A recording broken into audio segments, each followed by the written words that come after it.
Ini sapi.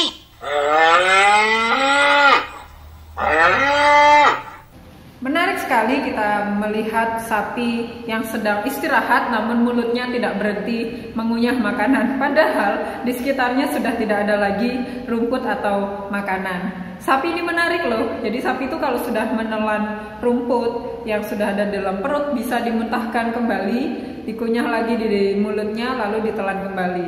Sapi bisa mencerna makanannya 2 kali. Oleh sebab itu sapi ini disebut sebagai hewan memamah biak atau nama lainnya adalah ruminansia. Bagaimana proses pencernaan pada ruminansia ini sangat menarik jika dibandingkan dengan manusia. Kita akan membahas bagaimana proses pencernaan pada ruminansia. Contohnya adalah yang terjadi pada sapi. Let's go!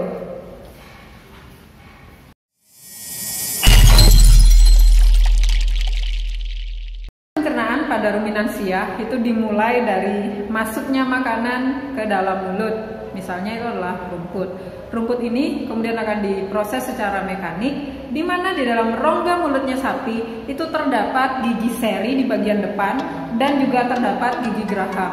Gigi taring tidak mengalami perkembangan dengan baik sehingga gigi taring tidak ada di dalam rongga mulut dari sapi. Di dalam rongga mulut sapi yang mengalami perkembangan dan jumlahnya banyak itu adalah gigi geraham. Gigi geraham itu dia berukuran besar dan jumlahnya paling banyak karena memang fungsinya untuk mengunyah.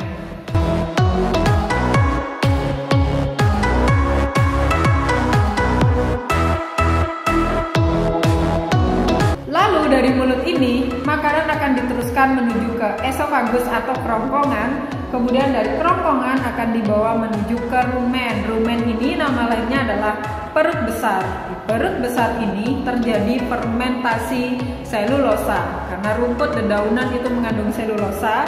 Kemudian di rumen ini selulosa itu akan mengalami fermentasi yang dibantu oleh bakteri dan juga protozoa. Oleh sebab itu, di dalam rumen proses pencernaannya disebut dengan proses pencernaan biokimiawi karena ada bakteri dan protozoa di dalamnya.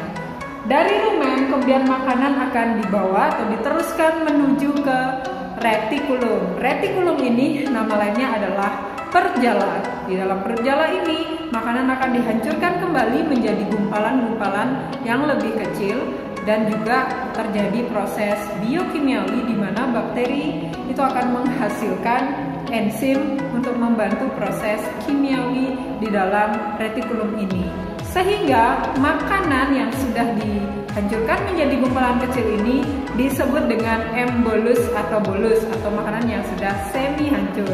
Makanan yang semi hancur atau embolus ini akan dimuntahkan kembali ke mulut. Proses ini terjadi pada saat sapi sedang beristirahat, lagi duduk-duduk santai gitu gibah sama teman-temannya. Nah, setelah dimuntahkan kembali di mulut ini akan dikunyah embolusnya menjadi lebih kecil lagi. Kemudian diteruskan lagi, masuk lagi ke dalam esofagus, turun lagi, masuk lagi ke rumen, turun lagi, masuk lagi ke retikulum, barulah menuju ke omasum atau yang disebut dengan perut kitab. Nah, di dalam perut kitab ini terjadi proses penyerapan air atau absorpsi. Air akan diserap sehingga jadinya lebih padat makanan yang tadi sudah hancur.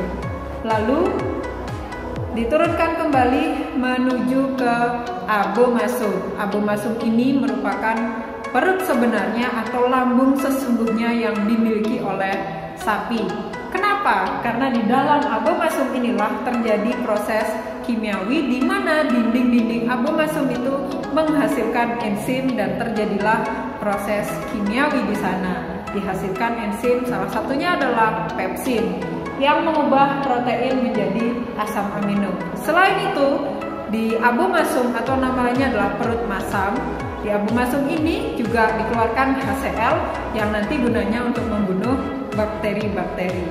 Setelah itu